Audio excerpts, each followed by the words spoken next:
Hi guys, I'm Adam and I'm here to talk to you about the media.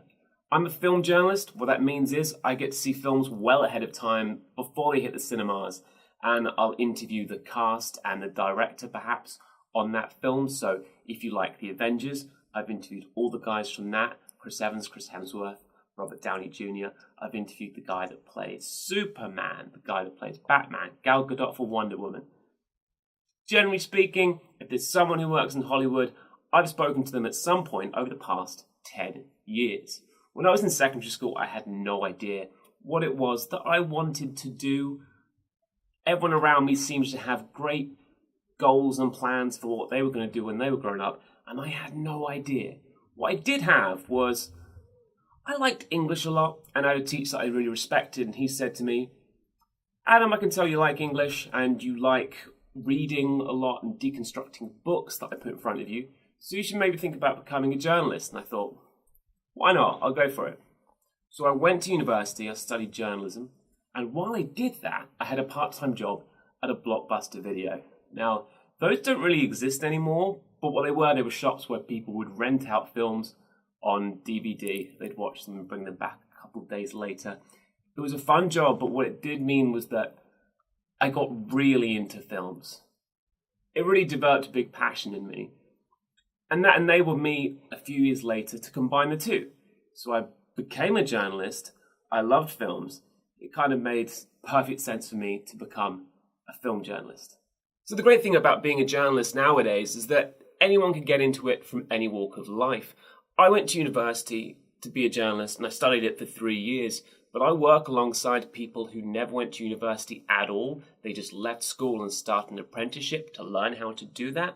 I also work alongside people who do it because they started a YouTube channel. And that's where we're all coming to, really. A lot of the media nowadays, in order to get their message across, they use YouTube, they use social media. I publish my videos to YouTube. And that can be a bit of a double-edged sword. You're reaching such a huge audience to get your opinion across, and that's a fantastic thing. But what can be the stinger in that is that a lot of the time, not a lot of the time, some of the time, depends on the video, you can get some pretty negative comments. Maybe what you said doesn't really chime with the audience. Maybe you've said something a little bit controversial. You can get some negative feedback. If anyone's worried about that, if they say, I want to be a journalist, but I'm not really that confident in receiving criticism, you do have to have a thick skin to be a journalist. A lot of people say, I don't read my comments. I personally think it's important to read your comments in order to grow, but you have to have a thick skin and realize if someone said something negative and it's not constructive, it's not really very useful feedback at all, and you can just let that go. So if you are the kind of person with a thick skin and has a natural curiosity about the world around you, you could make a great journalist. You have everything you need to start out on your mobile phone to be a grassroots journalist of your own. Whether you're interested in film, or you're interested in sports, or politics, or just the world around you, you can make a start right now. If I had to give anyone any career advice for becoming a journalist, or really just in general, is to pay attention to the opportunities around you.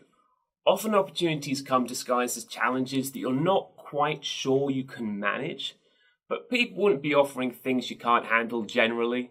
And if you put your mind to something and your heart to it, there's pretty much nothing that you can't do.